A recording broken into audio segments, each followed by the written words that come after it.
कल हिकिड़ो वाक़ियो पेश आयो नारान में, जेको तमामु दर्दनाक वाक़ियो पेश आयो है। मुंहिंजे पुठियां तस्वीर ॾिसो पिया साम्हूं मुंहिंजे, इहे कमोबेश 20 खां 16 माण्हू हुया ऐं हिक ॿिए खे ईअं मौत जे मुंहं में ॾिसंदे ॾिसंदे 16 ई माण्हू जेको आहे सो इंतकाल करे विया ऐं उन्हनि जूं लाश जेके आहिनि पाणीअ में लुड़ी विया। दोस्तो, ये अफ़सोसनाक ख़बर आहे। ऐं उन खां अलावा हिकिड़े ई घर जा ख़ानदान जा माण्हू कमोबेश 13 माण्हू हुया, जेके हिकिड़े ई ख़ानदान जे घर जा माण्हू हुया, जेके इन मौत जे लुक़मे जो अजल बणिया। दोस्तो, घुमणु बिल्कुलु वञो, लेकिन पंहिंजे होश ऐं हवास में रहो ऐं जेको आहे सो पंहिंजे दायरे में रही करे घुमो।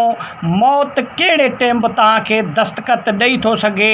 हे पूरे पाकिस्तान में हिकु ॾुखाईंदड़ वाक़ियो कल्ह पेश आयो, जंहिंजो तमामु घणो जेको आहे सो ॾुखु आहे ऐं असां वारिसनि सां ॾुख में बराबरि जा शरीक आहियूं। लेकिन हिन वक़्तु माण्हू था चवनि त भाउ सूबाई गवर्नमेंट कुझु करे आहे, फलाणो करे आहे, टीरो करे आहे, लेकिन इहा मौत ई जेका कुदरत वारे जे तरफ़ां छिकी आहे उन्हनि खे, ऐं कुदरत जे तरफ़ां उन्हनि जा ॾींहं पूरा हुया।